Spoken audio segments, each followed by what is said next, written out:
রাষ্ট্রপতি বিদায় নিলেন।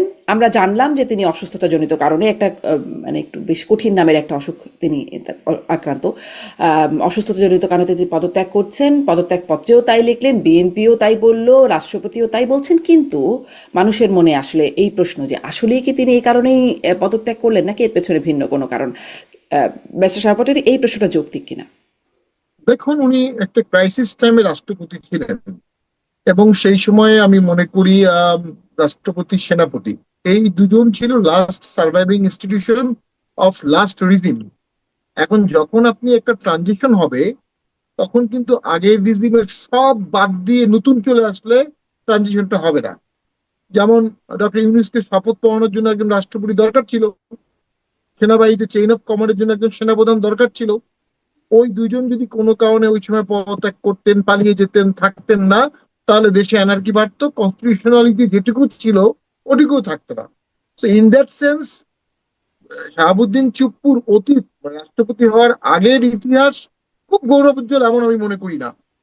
ডিস্ট্রিক্ট জাজ ছিলেন, দুদকের সদস্য ছিলেন, খুব নামকরা বিচারপতি এমনটা না, খুব নামকরা ছাত্র এমনটা না। তবে রাষ্ট্রপতি হিসাবে 5ই আগস্টের পরে তিনি এই বিপ্লব আন্দোলন ট্রানজিশনটাকে অ্যাডজাস্ট করে দেশ বাঁচাতে কিছু ভূমিকা রেখেছেন। উনি ভূমিকা রেখেছিলেন বলেই ইলেকশন হয়েছে, উনি ভূমিকা রেখেছেন বলেই আজকে বর্তমান বিএনপি সরকার গঠন করতে পেরেছে। উনি না থাকতেন, ইলেকশন হতো না, বিএনপি সরকার গঠন করতে পারতো না। তবে আমি একটা বিষয়ে তাকে একটু ব্লেম দিব, তার বোঝা উচিত ছিল যে তাকে টেনুর শেষ করতে দেওয়া হবে না। যদি উনি বলেছে স্বাস্থ্যগত কারণে পদত্যাগ করেছে, বাট আমি ধরে নিতে পারি, কারণ আমার কাছে জিল্লুর রহমানের মনে পড়ে জিল্লুর রহমান খুবই অসুস্থ ছিলেন। উনি 9 সালে যখন রাষ্ট্রপতি হলেন, এরপরে তিনি সুস্থ হয়ে গেলেন। রাষ্ট্রপতিরা ফিজিক্যালি মেন্টালি অনেক সুবিধা পায়। তো যেদিন ইলেকশন হয়ে গেল ওই দিন উনি ইঙ্গিত দিয়েছিলেন আমি আর ভালো লাগে না। এরপরে উনি একটা বক্তব্য দিলেন সংসদে। আমার ব্যক্তিগত অভিমত, ওই বক্তব্যের আগেই তার পদত্যাগ করা উচিত ছিল। কারণ ওখানে এই বক্তব্যের জন্য আওয়ামী লীগ তাকে ব্লেম করবে, কিন্তু আসলে আওয়ামী লীগের তাকে ব্লেম করার কিছু নাই। এটা যারা একটু প্রজ্ঞাপন রাজনীতিবিদ তারাও জানে। 2001 সালে শাহাবুদ্দিন সাহেব একটা বক্তব্য দিয়েছিলেন। শাহাবুদ্দিন সাহেব হচ্ছে সেই ব্যক্তি যিনি বাকশালকে সিভিল কু বলেছিলেন, অসম্ভব সৎ বিচারপতি ছিলেন, যিনি 91 সালে কেয়ারটেকার গভর্নমেন্টের হেড ছিলেন। তার অধীনেই আওয়ামী লীগ হেরেছিল। কিন্তু আওয়ামী লীগ একটা নতুন কালচার এবং একটা পুরো কালচারের অংশ হিসাবে সাবেক বিচারপতিকে রাষ্ট্রপতি করার একটা কালচার শুরু করেন শাহাবুদ্দিন সাহেবকে দিয়ে। 2001-এ যখন আওয়ামী লীগ হেরে গেল, তখন আওয়ামী লীগের লোকজন শাহাবুদ্দিন সাহেবকে ব্লেম করা শুরু করলো যে আমাদের রাষ্ট্রপতি, আমরা হেরে গেলাম, কোনো দায়িত্ব পালন করলো, যেটা এখন আবার আওয়ামী লীগ করছে শাহাবুদ্দিন চুপ্পুকে। এখন দেশে আন্দোলন হয়েছে, কোটি কোটি লোক রাস্তায় নেমেছে, সরকার পালিয়েছে, রাষ্ট্রপতি এখানে কি করবে? 2001 সালে শাহাবুদ্দিন সাহেবকেও একটা লিখিত বক্তব্য সংসদে বলা হয়েছিল, তিনি তার আগের গভর্নমেন্ট, যে গভর্নমেন্ট তাকে রাষ্ট্রপতি করেছে, তাদের অনেক সমালোচনা করেছিলেন যে আওয়ামী লীগের আমলে এই দুর্নীতি হয়েছে, 450 কোটি টাকা দিয়ে নব থিয়েটার হয়েছে। তো শাহাবুদ্দিন চুপ্পু সাহেবের বলা উচিত ছিল ওনাকে দিয়ে আওয়ামী লীগের বিরুদ্ধে একটা বক্তব্য পড়িয়ে ওনাকে রিডান্ডেন্ট করে দেওয়া হবে, আমার লিমিটেড আন্ডারস্ট্যান্ডিং। তো উনি রিটায়ারমেন্ট হওয়ার আগেই যদি বলতেন, যেহেতু আমি আমার বিরুদ্ধে অনেক কথা বলছে, আমি রিজাইন করলাম স্বেচ্ছায়, তাহলে ওনার উচ্চতা ডিগনিটিটা অনেক অন্য মাত্রা থাকতো, ওনার কি এই যে রিজাইন পর্যায়ে করলাম থাকতো। স্বেচ্ছায়, মানে রিজাইন করার মানে ক্যাপাসিটিটাও সব সময় ছিল? যেমন ডক্টর ইউনূসের সময় আমরা শুনেছি তার আসলে তার মর্জির বাইরেই সবকিছু হতো, সেটা অবশ্য তিনি নিজে বলেছেন বলে আমরা জেনেছি। এখন অবশ্য তিনি নির্বাচনের মানে পরে বলেছেন যে, মানে ডক্টর ইউনূসের পরে, ক্ষমতার পরে তিনি বলেছেন তিনি এখন কয়েক সপ্তাহ যাবত বেশ ভালো আছেন, তার সাক্ষাৎকারে তিনি বলেছিলেন। তো এখন কি তিনি আসলে স্বেচ্ছায় পদত্যাগ করতে পারেন বা না করতে পারেন, এই এই ইচ্ছাটা কি তার কাজ করে? দেখুন, আমার লিমিটেড আন্ডারস্ট্যান্ডিং, কিছুটা হলেও তিনি হয়তো ভেবেছিলেন বর্তমান সরকার তাকে টেনুর শেষ করতে দিবে। তার আচরণে এমনটি মনে হয়েছিল। সেদিক থেকে তার রিজাইনটা আমি স্বেচ্ছায় পুরোপুরি বলবো না। আমার মনে হয় এটা সরকার বিএনপির পক্ষ থেকেই পলিটিক্যাল মেসেজ দেওয়া হয়েছে, you are no longer wanted. আপনি যদি পদত্যাগ না করেন, হয়তো আপনি এটা, আমরা যেহেতু কোনো তথ্য নাই, একটা পত্রিকায় পেয়েছি আমি, যে প্রথম আলোতেই পেয়েছি, বিএনপি থেকে তাকে মেসেজ দেওয়া হয়েছে যে আপনি রিজাইন করুন। উনি রিজাইন করেছেন। তো আমি মনে করি ওনার রিজাইনটা পুরোপুরি স্বেচ্ছায় না, আবার পুরোপুরি স্বেচ্ছা অধিক বাইরে তাও না। তো এটা একটা মধ্যপন্থার অবস্থান। উনি ট্রাই করেছেন, টেনুর শেষ করা যায় কিনা সেই ট্রাইটা কাজে লাগেনি। আচ্ছা, এটি আমার আমি আন্ডারস্ট্যান্ডিং। একই একই প্রশ্ন জনাব মাসুদ কামাল আপনার কাছেও করতে চাই। আপনার কাছে কি মনে হয় তিনি স্বেচ্ছায় অসুস্থতাজনিত কারণে এই পদত্যাগ করলেন নাকি আরো ভিন্ন কোনো কারণ? দেখেন আমি মানে এরা যা বলেছেন পাটোয়ারি ভাই, আমি এর সঙ্গে মোটামুটি একমত। আসলে এরকমই হয়েছে। তবে আমি এখানে কয়েকটা পয়েন্ট করি। দেখেন আমি যেমন ওনার পদত্যাগ পত্র লিখেছেন ওনার কি কি অসুখ আছে, আর হুম, তারপর লিখেছেন এর দীর্ঘমেয়াদী চিকিৎসা দরকার। তো যদি ওনার চিকিৎসাই দরকার হয় তাহলে তো সবচেয়ে সুচিকিৎসা সম্ভব রাষ্ট্রপতি পদে থাকলে হুম, তো উনি সরকারি খরচে সর্বোচ্চ চিকিৎসা পাবেন। তো উনি তো আসলে মরতে গেলেন, তাই না? ছেলেকে নাকি দীর্ঘমেয়াদী ভালো চিকিৎসা দরকার, সেটা বাদ দিয়ে তুমি চলে গেলেন। আর রাষ্ট্রপতির কাজটা এমন কোনো মানে কাজ না যার জন্য তাকে মানে খুব একদম প্রতিটা মুহূর্ত সচেতন থাকতে হবে, বিষয়টা তো সেরকম কিছুই না। কাজেই এগুলো কিন্তু বোঝা যায়। আবার দেখেন উনি পদত্যাগ করতে মানে তিনটা প্যারা দেখলাম আমি। শেষ যে প্যারাটা উনি অসুস্থ মুক্ত মুখ আমি যাবে জন্য পদত্যাগ করলেন। উপরের দুইটা প্যারা হলো যে উনি এই 5ই আগস্টের পর থেকে কি কি করেছেন না করেছেন, সরকারকে কত হেল্প করেছেন, এই সমস্ত কাহিনী। এই কাহিনীগুলো তো পদত্যাগের সঙ্গে কোনো প্রয়োজন নেই। হুম। এগুলো উনি দিলেন কেন? এগুলো উনি দিলেন এই কারণে যে উনি সরকারকে স্মরণ করিয়ে দিতে চাইবেন যে আপনাদের জন্য আমি কিন্তু অনেক কিছু করেছি, এবং যে অব্যক্ত কথা যে আমি অনেক কিছু করেছি এবং আপনারা বলেছেন বলে এখন চলে যাচ্ছি। আপনারাও কিন্তু আমার এই কাজগুলোর কথা আমি চলে যাওয়ার পর মনে রাখেন। কেন মনে রাখতে হবে? হুম, মনে রাখতে হবে এই কারণে যে এখনই কিন্তু একদিনের মধ্যে কিন্তু অনেকে বলা শুরু করেছেন যে ওনার বিরুদ্ধেও মামলা হওয়া উচিত, উনি দায় মুক্তি পাবেন না, এগুলো বলা বলে কিন্তু শুরু হয়ে গেছে অলরেডি।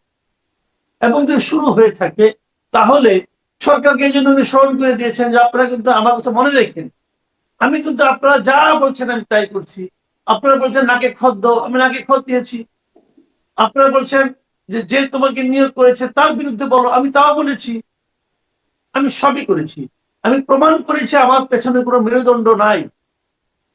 এই মেরুদণ্ডহীন প্রাণীকে আপনারা আর কষ্ট দিয়েন না। যা কিছু করেছি করেছি, আপনারা কিন্তু আমাকে সেভ করেন। এখন আমরা দেখি বিএনপি কৃতজ্ঞ দল কিনা, তাকে সেভ করে কিনা, এটা তো আমরা জি। সামনের দিনগুলোতে বুঝতে পারবো। অবশ্য স্পিকার মেজর হাফিজের যে বক্তব্য সেখানে শেষে এসে তিনি বলেছেন যে তিনি মানে তার তার অবস্থার জন্য তিনি শুভকামনা জানিয়েছেন, তার সম্প্রতি অবস্থানের প্রশংসা করেছেন।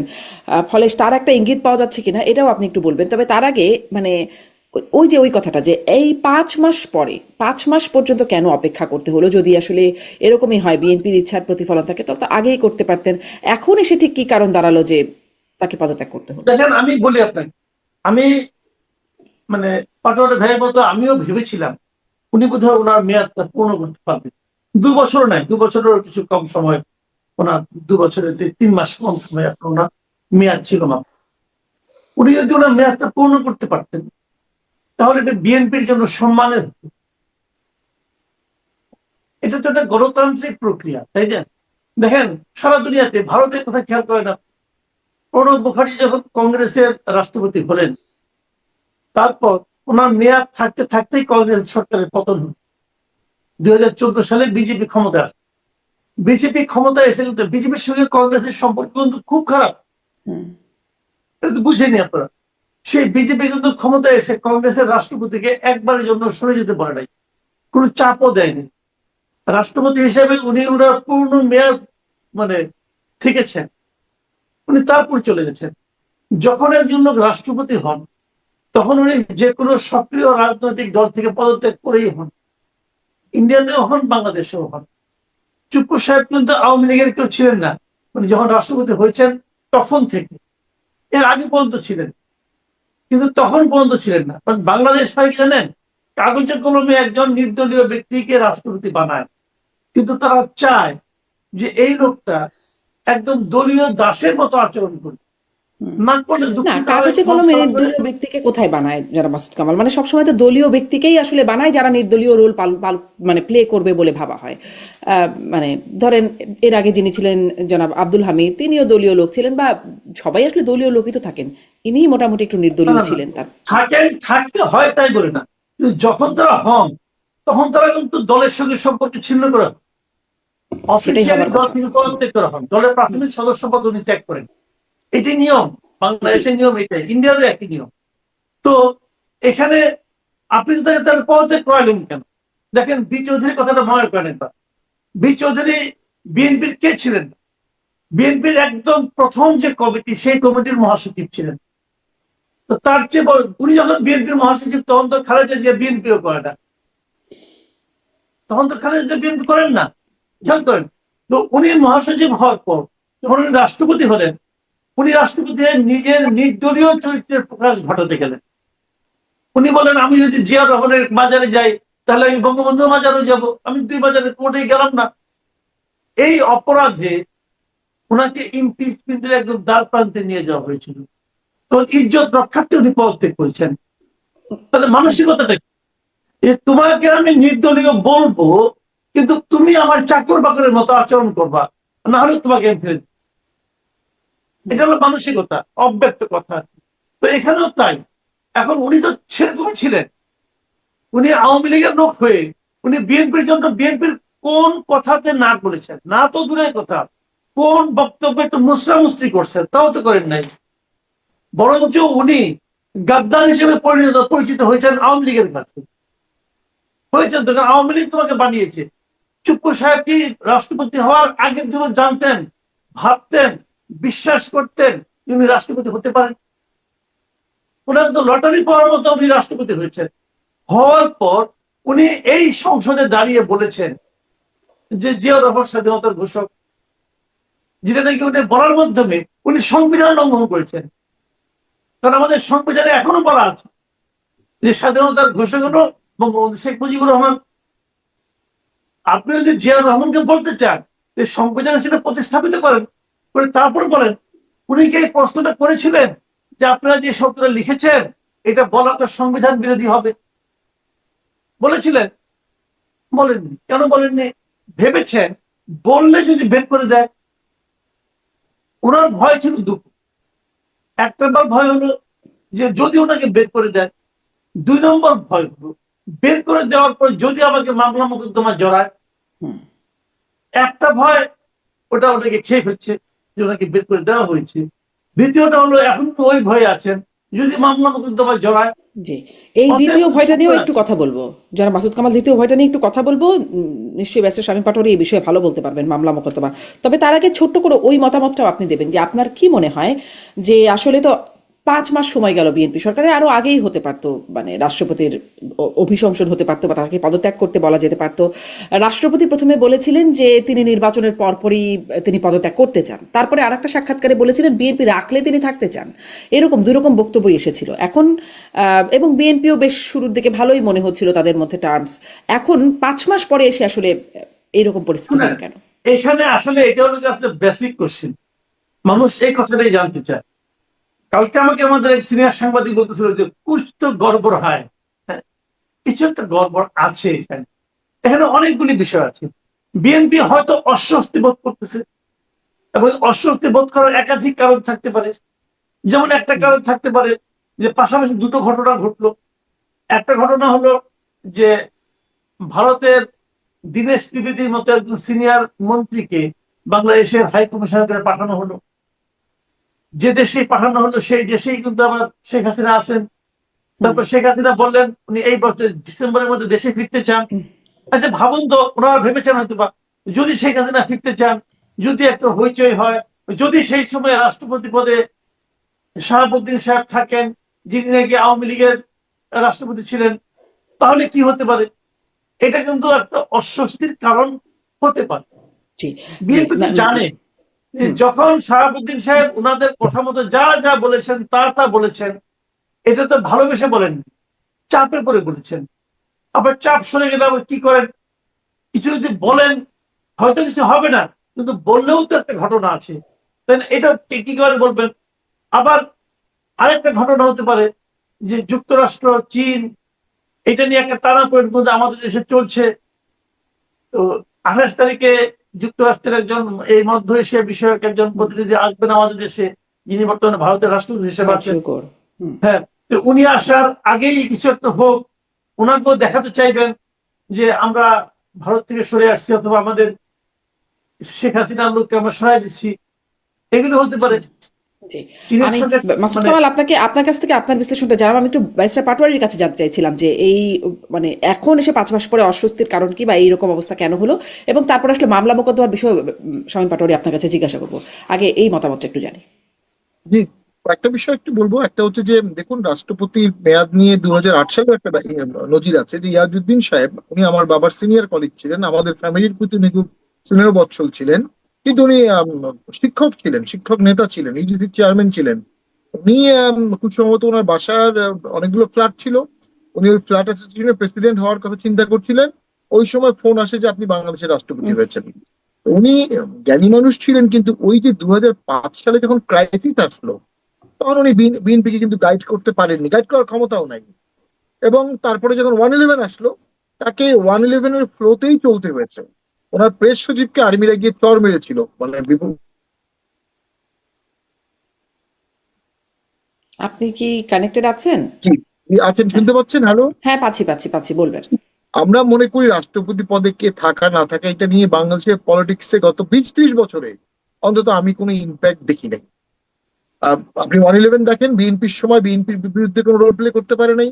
111 যখন আসতো সেটা ঠেকাতেও পারে নাই, ইনভাইটও করতে পারে নাই। 111 যখন আসছে, ইয়াজউদ্দিন সাহেব পুরো সময় 111 এর শ্রীমুনিয়ার প্রেসিডেন্ট হিসেবে কাজ করেছে। ভোট হলো, আওয়ামী লীগ আসলো।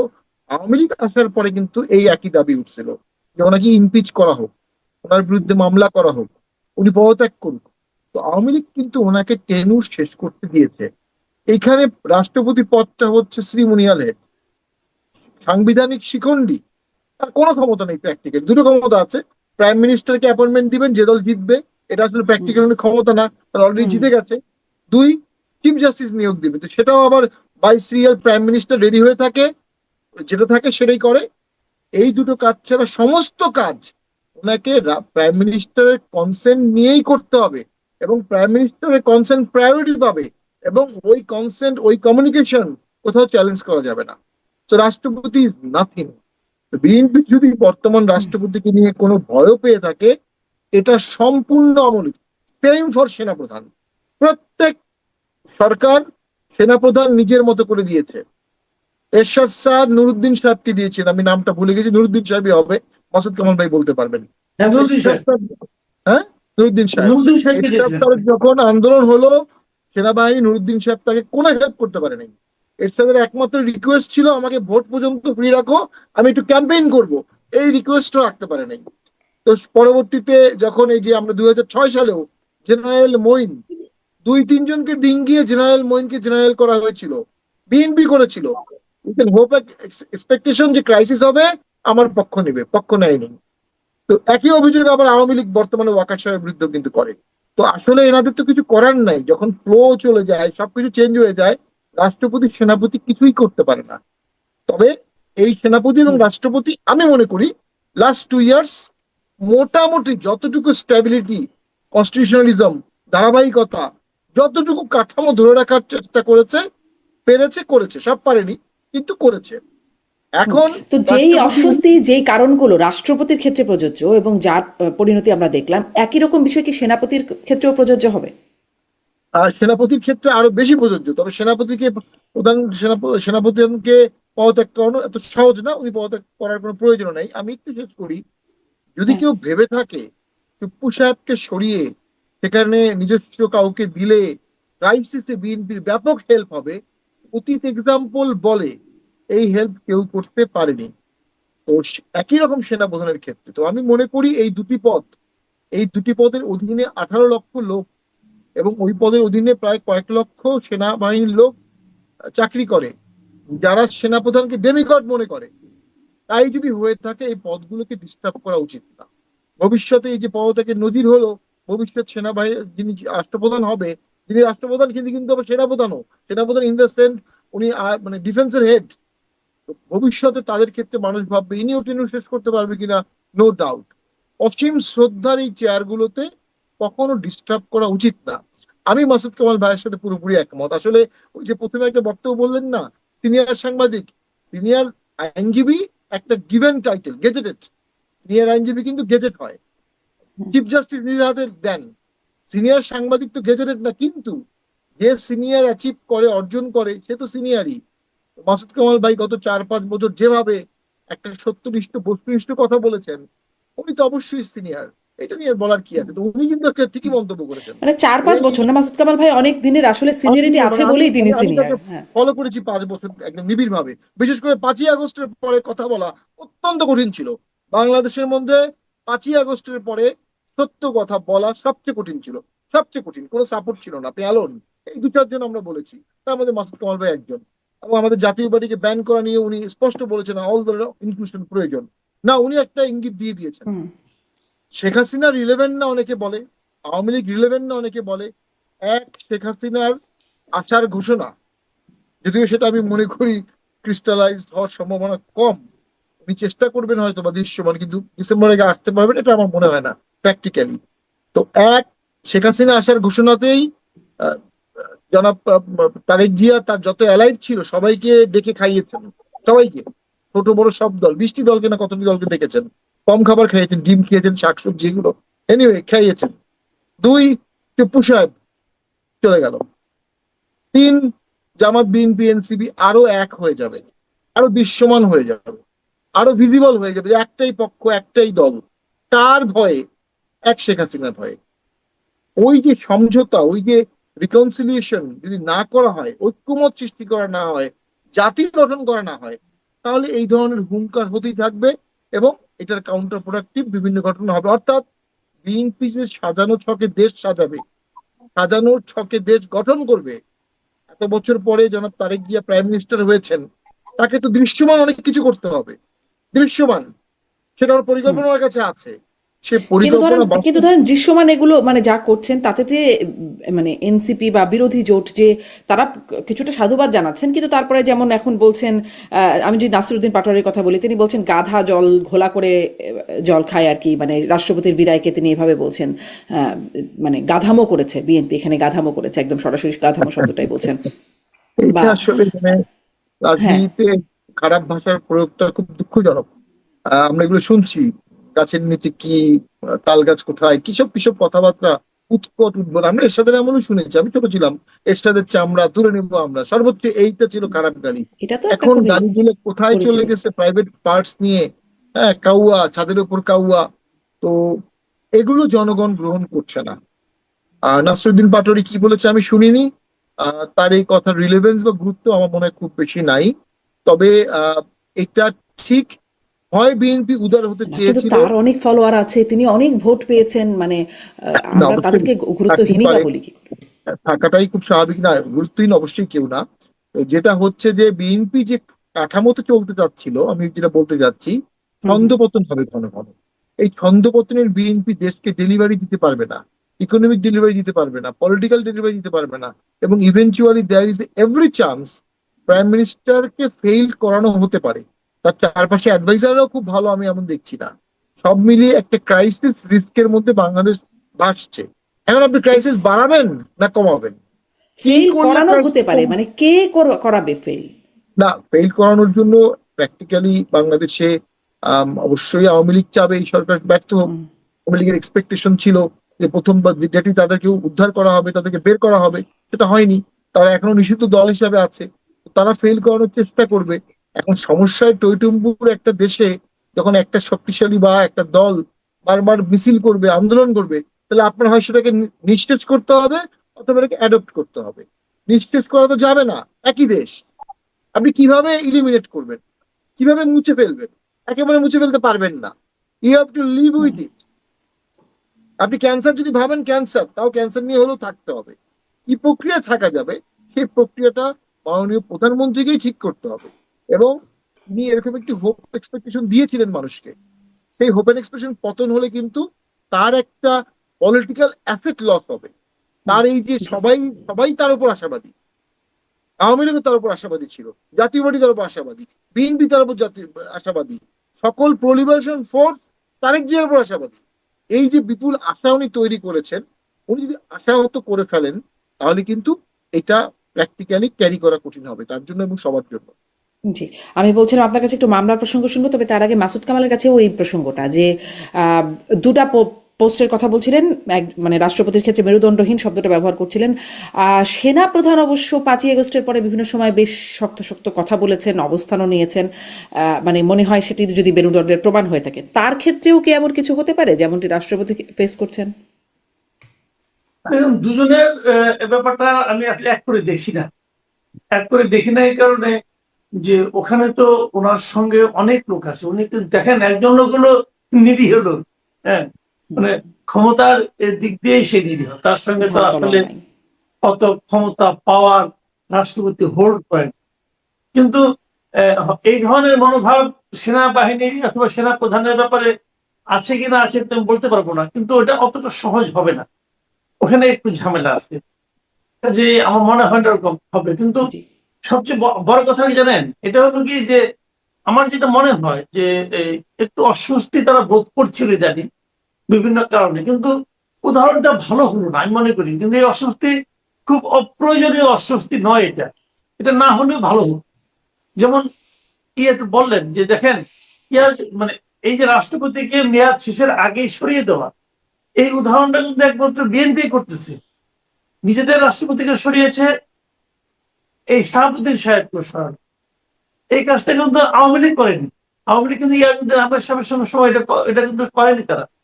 তো সেটা কিন্তু বুঝতে হবে মানুষ। কিন্তু ধরেন এখনকার যে প্রেক্ষাপট, একটা গণ অভ্যুত্থানের পরের সরকার, বিএনপি সরকার, ফলে সেই গণ অভ্যুত্থানের যে দাগ কালিমা যেটি আওয়ামী লীগের উপর আছে সেটির দায়ভার খানিকটা রাষ্ট্রপতির উপরে চলে আসছে, ফলে মানে বিষয়গুলো কি একরকম?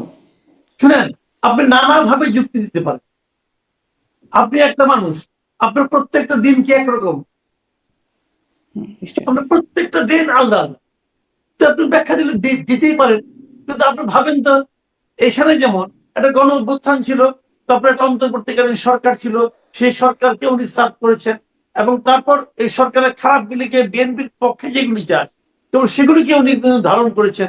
আপনার ওখানে ধরেন তো ইয়াজউদ্দিন সাহেব, ওখানেও তো একই জিনিস ছিল, ওখানেও বিএনপি একটা প্ল্যানিং এ ছিল, সেই প্ল্যানিং এর সঙ্গে ইয়াজউদ্দিন সাহেব ছিলেন। তারপরে আপনার সেনা সমর্থিত সরকার আসলো, তাদের প্ল্যানিং কে উনি মানে প্রতিহত করার চেষ্টা করলেন না, মেনে নিলেন অথবা সেভাবে থাকলেন। তারপর আওয়ামী লীগ আসলো, তো মিল কি হয় নাই? মিল নাই, আবার মিল আছে, আপনি ধরতেই পারেন এভাবে।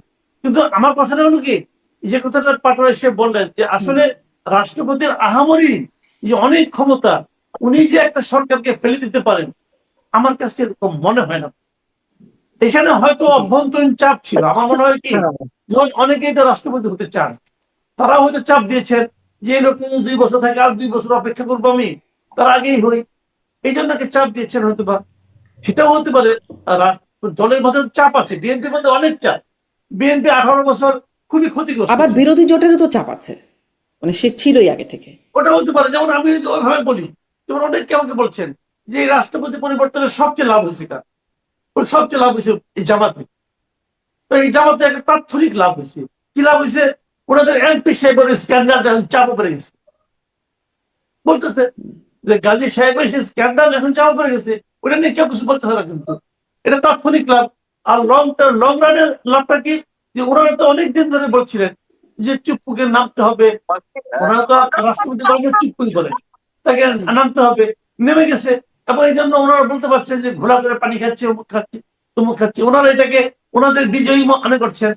কিন্তু এখানে কিন্তু ওনাদের আন্দোলনের কারণে রাষ্ট্রপতি গেলেন তা কিন্তু আমি মনে করি না। আমার ধারণা রাষ্ট্রপতি গিয়েছেন বেসিক্যালি ওই যে আগে যেটা বললাম, এক ধরনের অস্বস্তি তারা ফিল করছে। আরেকটা হলো দলের মধ্য থেকে একটা চাপ ছিল, সেটা হলো যে আমরা কেন ওই রাষ্ট্রপতিকে আর দিন ধারণ করব, আমরা তো নিজেদেরই রাষ্ট্রপতি দিতে পারি। আমাদের দলের তো লোক আছে, আমাদের দলের অনেক বয়স্ক লোক আছে যারা নাকি রাষ্ট্রপতি হতে চান অথবা জীবনের শেষ বয়সে কিছু একটা পেতে চান, এরকম লোককে আমরা রাষ্ট্রপতি বানাতে চাই, অনুগত লোককে বানাতে চাই। এটাও হতে পারে একটা পুরস্কার দেওয়ার জন্য। জি জি, ব্যারিস্টার পাটোয়ারি, আপনি কি যুক্ত আছেন? জি, আমি আছি। আপনাকে জি, আপনাকে দেখতে পাচ্ছি না, যেটি বলছিলাম যে এই প্রশ্নটি করতে চাই আপনার কাছে, মামলা মানে রাষ্ট্রপতিকে এখন বিচারের আওতায় আনবার যে দাবি করা হচ্ছে বিরোধীদের পক্ষ থেকে, রাষ্ট্রপতি অবশ্য বলছেন কিসের বিচার, কিসের বিচার, সংবিধানের 51 অনুচ্ছেদ পড়ে দেখুক, তার বক্তব্য এটা, এবং তিনি নিজেকে হিরো বলে দাবি করছেন। আসলে কি তিনি বিচারের আওতায় আসতে পারেন কিনা? দেখুন, এটা সাংবিধানিক হচ্ছে মহামান্য রাষ্ট্রপতি তার টেনুরের সময়ে যে কাজগুলো করবেন, তার টেনুরের সময়ের কোনো কাজের জন্য তার বিরুদ্ধে কোনো মামলা করা যাবে না। এক হচ্ছে উনি রাষ্ট্রপতি থাকা অবস্থায় তার বিরুদ্ধে কোনো মামলা করা যাবে না, কারণ মামলা আমরা করি স্টেটের বিরুদ্ধে। রাষ্ট্রপতি স্টেট, প্রধানমন্ত্রী কিন্তু স্টেট না, রাষ্ট্রপতি স্টেট। রাষ্ট্রপতি কিন্তু গণপ্রজাতন্ত্রী বাংলাদেশ সরকারের রাষ্ট্রপতি না, একদম পিওর সিম্পল বাংলাদেশের রাষ্ট্রপতি, সরকারি রাষ্ট্রপতি না। তো উনি, ওনার বিরুদ্ধে মামলা করা যাবে না তা না, নজিরটা কি খুব ভালো হবে? একটা মানুষ সর্বোচ্চ পর্যায়ে ছিল, এখন তার বিরুদ্ধে আপনি সর্বনিম্ন ক্যাটাগরির মামলা দিয়ে আপনি ক্ষমতায় আছেন, আপনি সরকার, আপনি সবকিছু করতে পারবেন। তো আওয়ামী লীগও করেছে, তো আপনি তাই করবেন। এহসানুল মিনরের বিরুদ্ধে থালা চুরির মামলা দিয়েছিল সেই সময় আওয়ামী লীগ। তো এখন রাষ্ট্রপতির বিরুদ্ধে তারা ওই ধরনের কোনো মামলা দিবে, টাকা চুরির মামলা, এই মামলা এ দিয়ে ওই চেয়ারটাকে অপমান করা হবে। ভবিষ্যতে চেয়ারের সম্মান কমে যাবে। তো চেয়ারটা তো রাষ্ট্রের জন্য, চেয়ারের সম্মান রাখা খুব প্রয়োজন। আহ এই চেয়ার গুলোই তো রাষ্ট্রকে টিকিয়ে রাখে মোরাললেস। তো আমি মনে করি যে অবশ্যই সেক্ষেত্রে বিএনপির উচিত, এবং যেহেতু বিএনপির স্মুথ ট্রানজিশনে কোনো জায়গায় টুপ্পু সাহেব কোনো বাধার সৃষ্টি করেননি, তার ক্ষমতা ছিল না কিন্তু উনি হুম। করেননি। দ্যাটস রিমেইন, উনি করেননি। উনি এটাকে অ্যাডপ্ট করেছে জাতীয় স্বার্থে, রাষ্ট্রীয় স্বার্থে, সংবিধানের স্বার্থে। তো সেটার এক বিনিময়ে যদি তাকে আবার মামলা দেওয়া হয়, অপমান করা হয়, অপদস্থ করা হয়, তাহলে এই দেশের ভবিষ্যৎ নিয়ে আমি খুব সন্দিহান। কারণ এগুলো কোনো ভালো আলামত না। আর যেটি হচ্ছে আলটিমেটলি আস্তে আস্তে বিএনপি জামাতের পকেটে চলে যাচ্ছে, বিএনপি জামাত এবং এনসিপির পকেটে চলে যাচ্ছে। এটিরও কারণ আওয়ামী লীগ ফিরে আসে কিনা, আওয়ামী লীগ মানে কিভাবে এটি আপনি ফিরে আসে। কিভাবে বলছেন, এটি আপনি কিসের উপর ভিত্তি করে বলছেন যে এই বিএনপি এই যে জামাতের দাবিটি, পকেটে? এই যে রাষ্ট্রপতি সরানোর দাবিটি তো মোটামুটি এনসিপিরই ছিল, জামাতেরই ছিল। তো তাদের দাবিটি পূরণ হলো, তাদের আরো কি কি দাবি আছে এগুলো হয়তো পূরণ হয়ে যাবে। তো সরকারি দাবি পূরণ আর অ্যাডজাস্টমেন্ট করতে করতেই সরকার শেষ হয়ে যাবে। এই সরকার এরকম সরকার যারা বিরোধী দলের দাবি পূরণ করে, তার ওটা বিরোধী দল না, ওটা একই একই একই প্ল্যাটফর্মের দল। আরেকটি ইস্যু আপনি বলেছেন সেনাপ্রধান। আমার ব্যক্তিগত আন্ডারস্ট্যান্ডিং, সেনাপ্রধান কখনোই ক্ষমতালোভী মানুষ না। উনি চাইলে ওই সময় 2 বছরে তার টেক ওভারের সুযোগ ছিল, হুম। অস্ত্র তার কাছে, সেনাবাহিনী তার কাছে, কিন্তু উনি ভোট চেয়েছেন। পৃথিবীর মধ্যে একমাত্র সময় বাংলাদেশ যেখানে সেই সময়ের গভর্নমেন্ট, যারা তথাকথিত সিভিল সোসাইটি, তারা কিন্তু ভোট চায়নি, কিন্তু সেনাপ্রধান ভোট চেয়েছিল। উনি ডিসেম্বরে ভোট চেয়েছিলেন, সেটা চলে গেছে ফেব্রুয়ারিতে।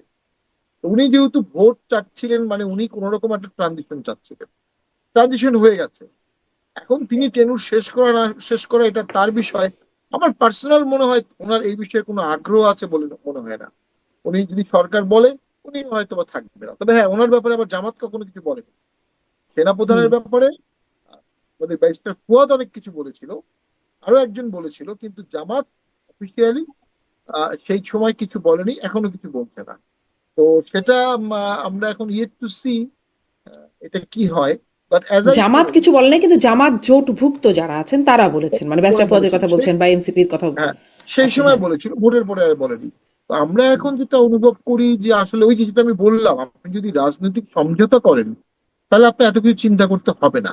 আর আপনি যদি রাজনৈতিক সমঝোতা না করেন, তাহলে আপনি রাষ্ট্রপতি নিজের মতো দেন, সেনাপ্রধান নিজের মতো দেন, সবই দেন, তারপরও কোনো না কোনো এক সময় আপনাকে বিগ পলিটিক্যাল ক্রাইসিস ফেস করতে হবে।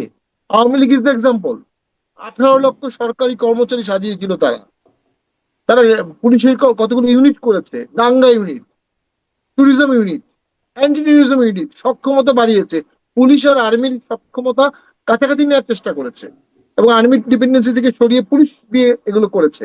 কিন্তু যখন ম্যাসিভ আন্দোলন হলো, কোনো থিওরি, কোনো প্রিপারেশন, কোনো সাজানো ছক কাজ করলো না। এবং বাংলাদেশের জন্য ঝুঁকিপূর্ণ হচ্ছে, এমন একটি সময় বিএনপি ক্ষমতা নিয়েছে, তখন আসলেই দেশ চালানো কঠিন। বিএনপি কে ব্লেম করার কিছু নাই, কিন্তু বিএনপির উপরই ব্লেমটা যাবে যে তারা দেশ চালাতে ব্যর্থ হলো, ইকোনমির কারণে ব্যর্থ হবে। সেই ইকোনমির সাথে যদি পলিটিক্যাল সলিউশন না হয়, দুটো একসাথে হয়ে ম্যাসিভ একটা ম্যামথ ক্রাইসিস ক্রিয়েট করবে। হুম। যে ম্যামথ ক্রাইসিস থেকে উত্তরণের সুযোগ কোনো পলিটিক্যাল পার্টি পাবে না। তো সেটাকে বিএনপিকে চিন্তা করতে হবে।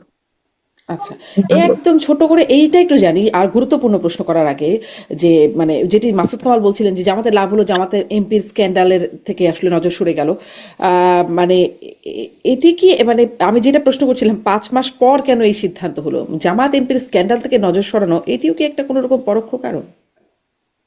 দেখুন, না, সেটা অবশ্যই আমি মনে করি না, কারণ রাষ্ট্রপতি একটা অনেক বড় ইস্যু, আর একজন ব্যক্তির ব্যক্তিগত বিষয় অনেক ছোট ইস্যু।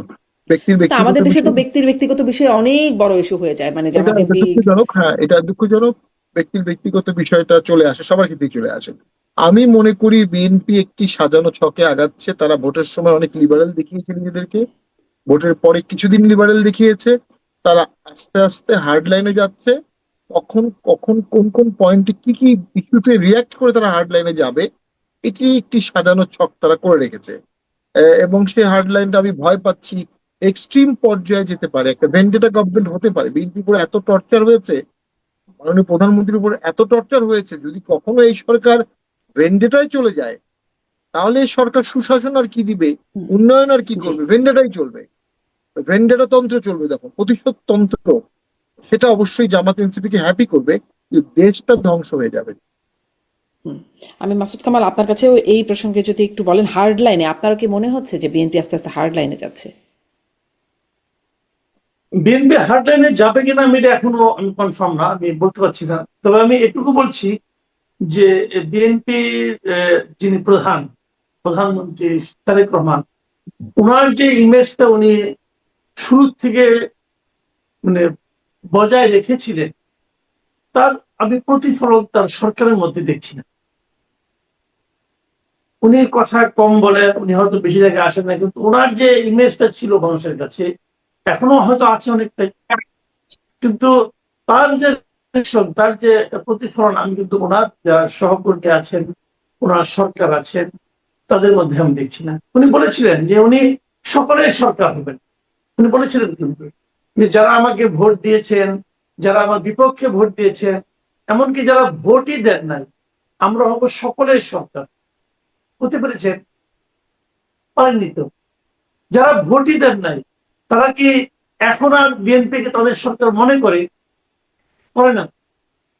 উনি বলেছিলেন আমরা আইনের শাসন কায়েম করব, উনি দলীয় শাসন কায়েম করছেন। রিয়েলিটি, প্রত্যেকটা জেলা পরিষদে উনি ওনার দলের লোককে কোন রকম ব্যাখ্যা ছাড়াই জেলা পরিষদের প্রশাসক বানিয়ে দিচ্ছেন। সিটি কর্পোরেশন গুলিকে উনি ওনার দলের লোককে কোন রকম ব্যাখ্যা ছাড়াই প্রশাসক বানিয়ে দিচ্ছেন। কেন দিলেন? আজকে দেখলাম যে 18টা স্বায়ত্তশাসিত প্রতিষ্ঠানের চেয়ারম্যান বানিয়েছেন উনি দলীয় লোকজনকে। তাদের যোগ্যতা আছে কি নাই, তাদের একটাই যোগ্যতা, তারা 18 বছর ইয়ের কাছে বিএনপির রাজনীতি করতে যে নানা রকম নির্যাতনের শিকার হয়েছেন। এই যোগ্যতার কারণে 18 জনকে দিয়ে দিচ্ছেন উনি বিভিন্ন স্বায়ত্তশাসিত প্রতিষ্ঠানের চেয়ারম্যান। তারা ওই পোস্টে যোগ্য কিনা প্রমাণটা কি? কখনো এভাবে আওয়ামী লীগও করে নাই, এরকম দলীয়করণ আওয়ামী লীগও করে নাই। সরকারে গেছে এখনো 6 মাস হয় নাই, এর মধ্যে এগুলো উনি করতেছেন। উনি মানে ওনার সরকার করতেছেন। তো এই যে কাজগুলো, এই কাজগুলি উনি যখন বলেন আমরা আইনের শাসন কায়েম করব, তার সঙ্গে মিলে আমি আজকে একটা ছোট ঘটনা বলি, একদম ছোট্ট ঘটনা, কিন্তু আমার কাছে এটা অনেক বড় মনে হয়েছে। যে 13ই জুলাই সরকার পরীক্ষা নিয়ে একটা নাজেহাল মতো অবস্থা করলো, লেজেগুবের অবস্থা তৈরি করলো এইচএসসি পরীক্ষা নিয়ে। সেই পরীক্ষার পর আন্দোলন হলো, আন্দোলন থামলো, অনেক কিছু হলো, কিন্তু পরীক্ষাটা তো সরকারের নেওয়া উচিত হয়নি ওই সময়। বুক সমান পানি ঠেলে কিভাবে একজন স্টুডেন্ট গিয়ে পরীক্ষা দেবে? অনেকে ভেজা কাপড়ে পরীক্ষা দিয়েছে। এই পরীক্ষা নিয়ে যে কলেজের ছবিগুলো সবচেয়ে বেশি এসেছে সেটা হলো কুমিল্লার সরকারি মহিলা কলেজ। দেখলাম দুদিন আগে সেই কলেজের 7 জন টিচারকে পানিশমেন্ট ট্রান্সফার করা হয়েছে। একজনকে কক্সবাজার, একজনকে বরগুনা, 7 জনকে একই দিনে করা হয়েছে। কেন? তার মানে তোমার কলেজে পানি উঠা নিয়ে এত আলোচনা কেন হোক? তোমরা কেন আলোচনা ফেরাতে পারলে না? অতএব তোমাদেরকে ট্রান্সফার করা হবে। আপনি ভারতে দেখেন, ভারতে মেডিকেলের ভর্তি পরীক্ষার প্রশ্নপত্র ফাঁস হয়েছে, শেষ পর্যন্ত কিন্তু শিক্ষামন্ত্রী পদত্যাগ করেছেন, ধর্মেন্দ্র প্রধান। আর আমাদের তেলাপোকাদের পদত্যাগ আন্দোলনে। তো দূরের কথা, হইল কেন? অতএব 7 জনকে ট্রান্সফার। আরে পানি কি ওই 7 জন লোক কি বালতি দিয়ে পানি এনে ভরছে নাকি? জলাবদ্ধতা যে কারণে তৈরি হয়েছে, ওদেরকে বদলি করেন না কেন পারলে? আপনি পারেন না, ব্যর্থতা শিক্ষামন্ত্রী, উনি দায় চাপাচ্ছেন শিক্ষকদের উপর বদলি করে। উনি ওনার বাহাদুরি দেখাচ্ছেন, উনি ওনার স্বৈরতান্ত্রিক আচরণের প্রকাশ ঘটাচ্ছেন। শেষ পর্যন্ত শিক্ষকরা যে আজকে ওখানে স্টুডেন্টরা আন্দোলন করছে যে আমাদের শিক্ষকদেরকে কেন বদলি করা হলো, তারা সেখানে অবস্থান ধর্মঘট করছে। শিক্ষক যে বদলি হয়ে যাওয়া শিক্ষক সেখানে হাত জোর বলছে যে মারা তোমরা থাকলে আমাদের চাকরি থাকবে না। দেখেন একজন শিক্ষক কতটা আতঙ্কের মধ্যে আছে। এই আতঙ্ক তৈরি করছে কে? স্টুডেন্টরা আন্দোলন করতেছে, এই জন্য শিক্ষকরা ভয় পাচ্ছে এর অপরাধে না আমাদের চাকরি চলে যায়।